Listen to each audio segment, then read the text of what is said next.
Siguiendo con las enseñanzas de por qué debemos amar, bendecir y alabar el nombre de María Santísima. Recuerda, hermano, que estamos en sanación interior, ya llevamos nuestro pasado a nuestro Padre Celestial, se lo hemos entregado a Jesucristo y lo ha cargado en la cruz del Calvario y ya lo ha tirado, nos ha ido llenando de su amor, de su perdón. Cada día tenemos más vida abundante y que venían problemas ahora en las situaciones actuales. Quizá tú estabas pasando por un desierto, por una escasez, que no tienes vida abundante, que no prosperas espiritualmente, tu salud tal vez no es buena, tu economía no anda bien y tú escuchas las promesas de nuestro Padre Celestial, pero que para ti todavía no son concretas, tú no las puedes experimentar todavía no has entrado a ese país que emana leche y miel, esa vida abundante no se refleja en tu rostro, en tu vida. Piensas que todo te sale mal, como que Dios no te bendice, hermano. Entonces, eso hemos estado observando. Espero que hayas hecho las oraciones y que nos vayas contando cómo vas tú creciendo espiritualmente y vas a ir mejorando en todos los aspectos, hermanos. Ten paciencia. El Señor nos pide que seamos alabadores, adoradores en espíritu y verdad, que tengamos fe, que acudamos a Él, que seamos verdaderos en nuestro testimonio, que cuando le entreguemos a Él, le entreguemos todas las cosas, que no mintamos, hermanos, y entonces Él va a ir haciendo la obra. Ten paciencia, hermanos. Ten paciencia, hermano, porque el Señor es fiel. Si Él ha permitido alguna cosa, es para tu bien, para que cuando tú tengas, ¿te acuerdas, hermano? Cuando tú tengas, no pienses que es porque tú te lo mereces o porque tú eres buena gente, sino porque nuestro Padre es fiel y quiere cumplir las promesas contigo, porque Él es un Padre maravilloso, un Padre bueno, un Padre providente. Cuando tu hermano ya va sanando, te vas volviendo mejor alabador de nuestro Padre Celestial. Yo quisiera que hoy observáramos que dice que nosotros no solo hemos depositado las angustias, las tribulaciones, las ansiedades. Él a través de su palabra nos va diciendo que nosotros no nos afanemos, que no vivamos angustiados, que si estamos cansados y agobiados, vayamos a Él, que depositemos las cargas, que si somos fieles y confiamos en Él y le entregamos las cosas, Él nos va a ir haciendo prosperar. Él quiere que no vivamos afanados, que no vivamos angustiados, que somos sus hijos, que nosotros no tenemos que preocuparnos de qué vamos a comer, con qué vamos a vestirnos y que Él no permitirá nunca más allá de lo que podemos soportar y que en el momento de la prueba nosotros le pidamos que nos dé esa fuerza y que vayamos en acción de gracias, de alabanza, de oración, de súplica y entonces cuando vayamos a hacer así nuestras peticiones para que Él nos vaya ayudando en el momento de las pruebas y las oraciones, entonces Él nos va a dar esa paz que sobrepasa todo entendimiento, no esa paz que el mundo da, que depende de la chequera, que depende de la salud, que depende de las situaciones, sino la paz de Jesucristo es independiente de las cosas externas, es una paz a prueba de todo, aún de las pruebas que seguirán habiendo, hermano, porque ese combate espiritual el Señor lo está permitiendo, porque tenemos tres enemigos, hermano. Acuérdate que está la triple concupiscencia, ¿te recuerdas, hermano? No vamos a hablar más de la triple concupiscencia, pero es esa inclinación que quedó por el pecado original, esa inclinación donde nosotros le vamos a dar rienda suelta a nuestras pasiones y que para ello Él nos ha dado la gracia para poder oponernos a esas pasiones, para que sea nuestra alma iluminada por la fe y la gracia que venza las pasiones. Tenemos un mundo anticristiano, un mundo que nos dice a nosotros otras maneras de solucionar los problemas y nos dice también el enemigo nos va a ir a tentar, hermano, nos va a tentar, nos va a obsesionar, va a tener ideas fijas y si tú no te cuidas, inclusive hasta te puedes deprimir y te puedes hasta suicidar o matar personas, hermano, porque el enemigo es un león rugiente que anda buscando a quien quiere devorar y entonces, hermano, tú eres más que vencedor en Cristo Jesús y tú vas haciendo caso a todas las indicaciones. Acuérdate, hermano,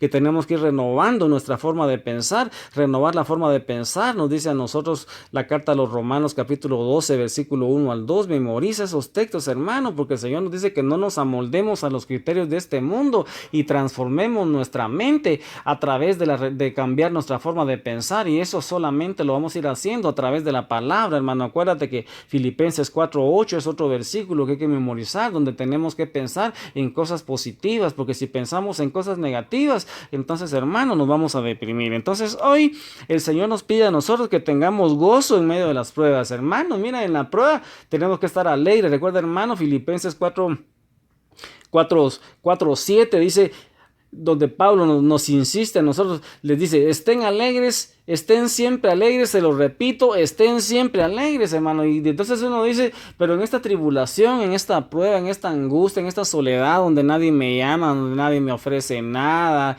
donde nadie me motiva, donde nadie me exhorta, nadie me visita, yo estoy solito aquí, el Señor te está pidiendo a ti que en medio de la prueba tú tengas gozo, hermano. Es una locura, pero así es la vida espiritual, hermano. Tú ya no tienes que vivir por lo que miras, sino que vas a conocer los principios bíblicos, hermanos. Entonces yo te quisiera compartir cómo fue que yo fui sintiendo gozo en medio de la prueba, fui alabando, fui bendiciendo el nombre de nuestro Padre Celestial. Hoy quisiera comentarte yo cuatro estrategias que me ayudaron a mí para tener ese gozo en medio de la prueba. Yo quisiera compartir contigo, antes de entrar acá, una oración que yo fui haciendo. ¿Te recuerdas, hermano, que en la primera de Corintios 10:13 dice que nosotros no vamos a ser tentados más allá de lo que podemos soportar? Entonces, pero yo experimentaba, yo sentía que lo que me estaba pasando era más grande de lo que yo podía soportar. Entonces, recuerda, hermano, que cuando pensamos de esa manera estamos en pecado, estamos blasfemando, estamos diciendo que nuestro Padre es mentiroso. Entonces, ¿te recuerdas, hermano, que entonces yo le hice una oración y le dije yo, Señor Jesucristo, yo creo que lo que estoy sintiendo, estoy triste, estoy angustiado, estoy preocupado. Tú has prometido, Señor, no tocarme más allá de mis propias fuerzas, pero yo, Señor, me siento triste, me siento amargado, me siento frustrado, siento que nada me sale bien, siento que esto es demasiado, Señor, para mí. Y se lo fui entregando, me fui imaginando a Jesucristo enfrente de mí en un costal, y yo se lo fui entregando, y miraba cómo esas cargas caían sobre nuestro Señor Jesucristo, las cargaba por mí en la cruz del Calvario y las iba tirando al mismísimo infierno, y yo me acercaba a Él y Él me llenaba de su amor, de su perdón. Yo me sentía amado, me sentía perdonado, y entonces Él me indicó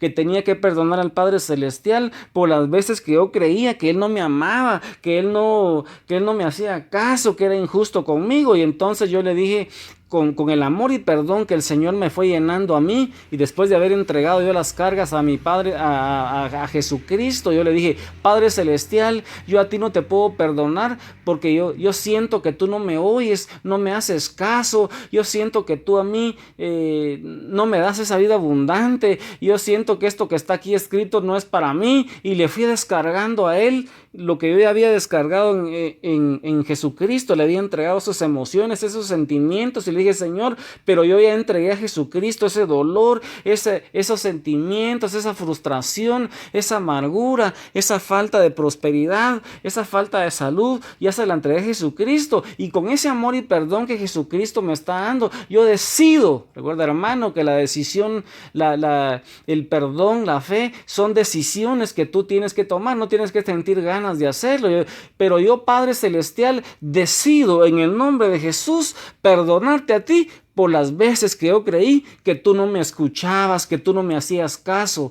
Y tú dices que en el momento de la prueba yo decido hoy perdonarte a ti, y en el momento de la prueba tú prometes darme la fuerza. Te suplico, Señor, ahora que me llenes de tu fuerza, que me des esa fortaleza, esa virtud de la fortaleza y el don del Espíritu Santo de la fortaleza, y me muestre la salida. ¿Qué quieres que yo haga? Yo, aunque no vea nada, decidiré creer en ti, Padre Celestial. Y hermanos, de ese momento fueron sucediendo cosas extraordinarias dentro de mí, hermano. Fueron sucediendo cosas que tú no te puedes ni imaginar. Hubo una liberación, una sanación extraordinaria, hermanos. Ahí fue una llenura del Espíritu Santo que yo ni en los retiros había experimentado. Fue una oración liberadora, hermanos, porque perdonar a nuestro Padre Celestial por las veces que nosotros creemos que Él no nos ayuda, que no nos escucha, eso es pecado, hermano. Eso es pecado.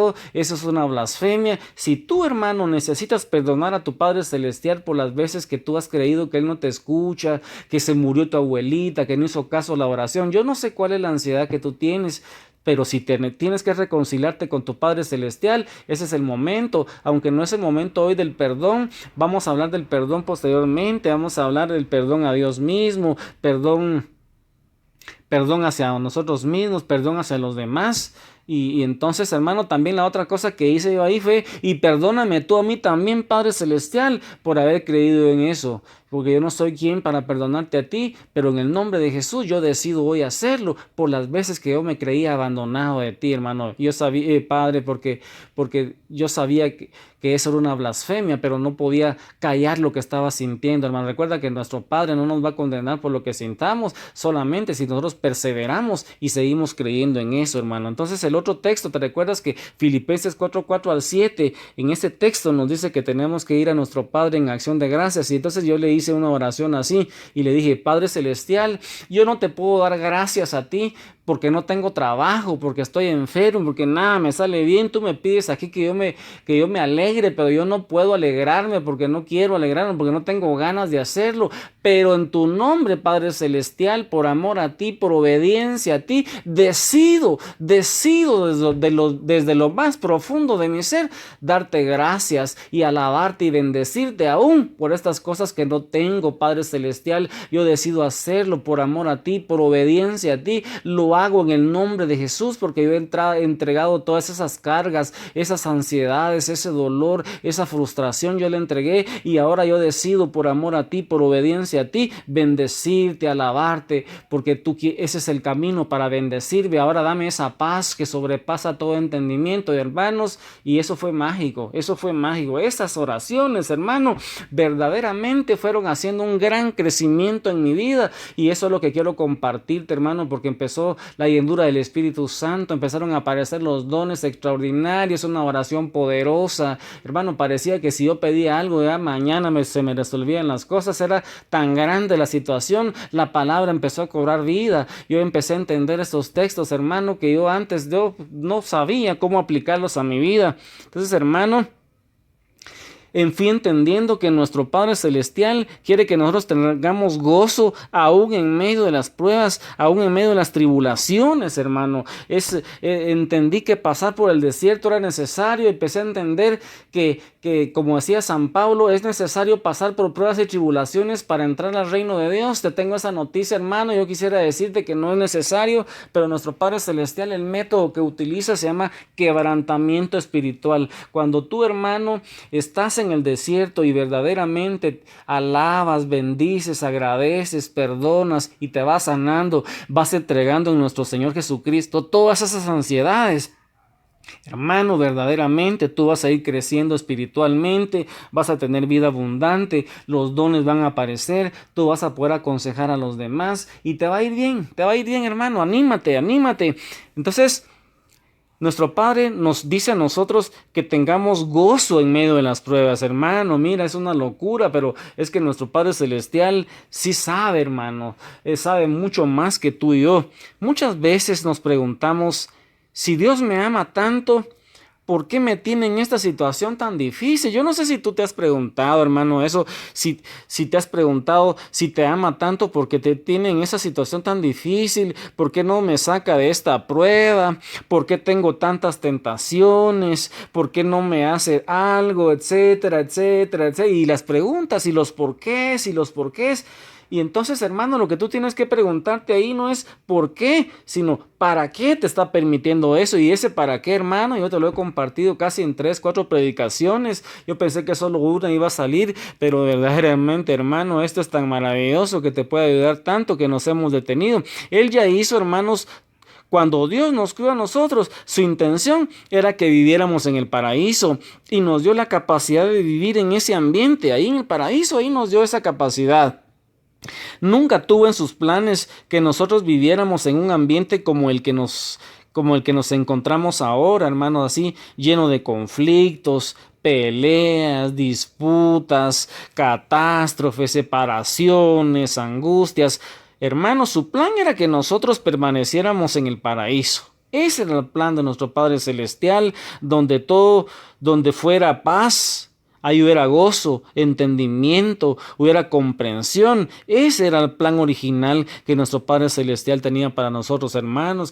Recuerda que ahí teníamos nosotros. Yo no sé si te recuerdas todavía, es el momento de hacerte esta pregunta. ¿Te recuerdas, hermano, cuáles fueron los dones que se perdieron en el paraíso? Recuerdas, hermano, que se perdió el don de la integridad. El don de la integridad nos daba a nosotros la seguridad que iba a haber una armonía entre nosotros y nuestro Padre Celestial. Él dice que bajaba a hablar con Adán y Eva, platicábamos, había armonía, pero en el momento del pecado el hombre se separó de Dios y se escondió, tuvo miedo. Ahí vinieron los conflictos, hermano. Al separarnos de Dios, nosotros empezamos con problemas.